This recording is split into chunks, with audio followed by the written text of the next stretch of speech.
Halo semua, saya Tiara Claudia. Kali ini saya akan membahas tentang media dua dimensi.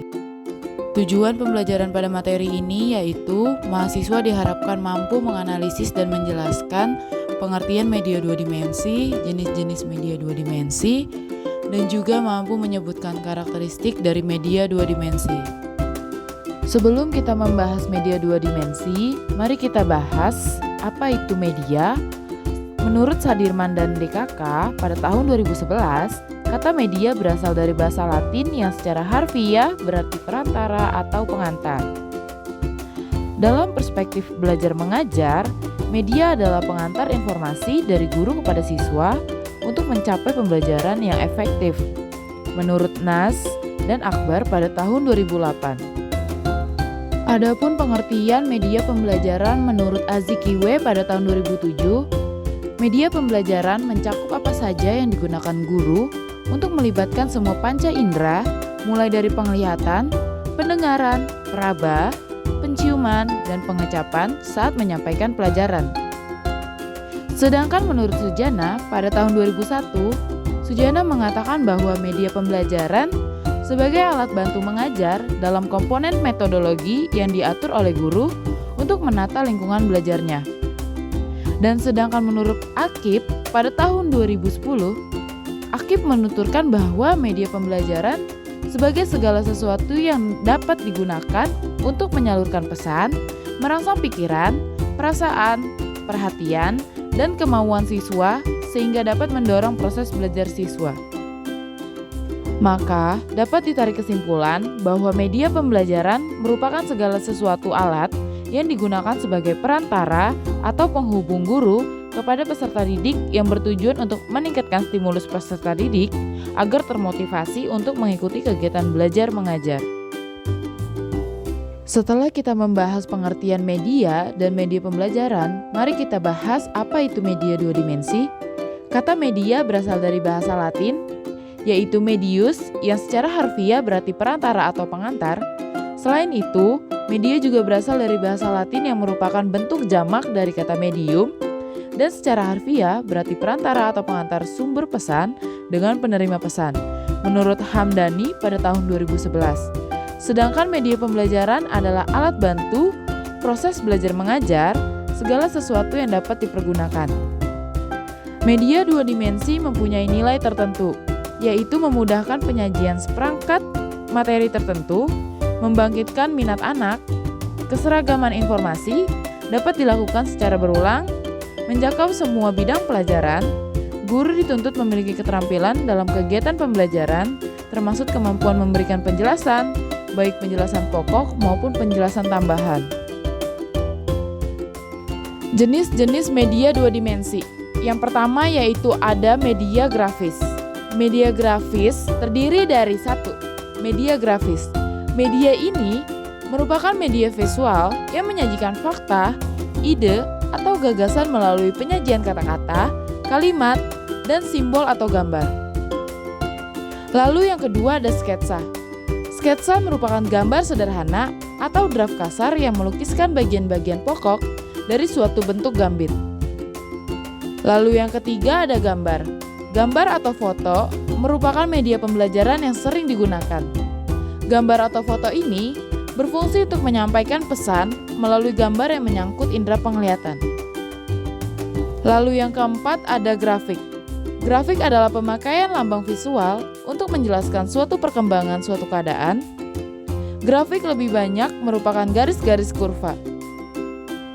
Lalu yang kelima ada bagan. Bagan didefinisikan sebagai kombinasi antara media grafis dan media gambar atau foto yang dirancang untuk memvisualisasikan secara logis dan teratur mengenai fakta pokok dan gagasan. Jenis media dua dimensi yang kedua yaitu media bentuk papan. Media bentuk papan terdiri dari satu, papan tempel. Papan tempel adalah sebilah papan yang fungsinya sebagai tempat untuk menempelkan pesan dan suatu tempat untuk menyelenggarakan suatu display yang merupakan bagian aktivitas penting pada suatu sekolah. Yang kedua, papan flanel. Papan flanel sering disebut sebagai visual board adalah suatu papan yang dilapisi kain flanel atau kain yang berbulu, di mana diletakkan potongan gambar atau simbol-simbol tersebut biasanya disebut papan flanel. Lalu yang ketiga, papan magnet. Papan magnet lebih dikenal sebagai whiteboard atau sembilah papan yang dibuat dari lapisan email putih pada sebidang logam, sehingga pada permukaan dapat ditempelkan benda-benda yang ringan dengan interaksi magnet. Jenis media dua dimensi yang ketiga yaitu media cetak. Media cetak juga meliputi bahan-bahan yang disiapkan di atas kertas untuk pengajaran dan informasi. Media cetak terdiri dari 1. Buku pelajaran. Buku pelajaran sering disebut sebagai buku teks, merupakan suatu penyajian dalam bentuk papan cetakan secara logis dan sistematis tentang suatu cabang-cabang ilmu pengetahuan atau bidang tertentu. Lalu yang kedua yaitu surat kabar dan majalah. Surat kabar dan majalah merupakan media komunikasi massa dalam bentuk cetak yang tidak perlu diragukan lagi peranannya dan pengaruhnya terhadap masyarakat pembaca pada umumnya. Lalu yang ketiga ada ensiklopedia. Ensiklopedia atau kamus besar yang memuat berbagai peristilahan ilmu pengetahuan terbaru akan menjadi sumber belajar yang cukup penting bagi peserta didik.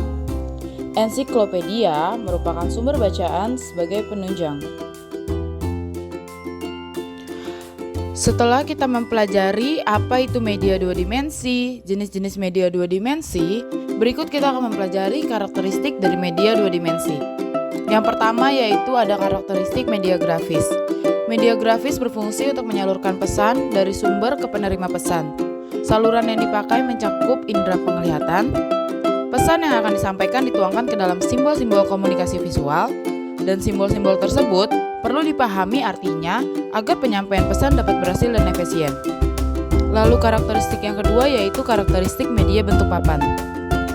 Media ini pada umumnya digunakan untuk menyampaikan pesan atau informasi di depan kelompok kecil.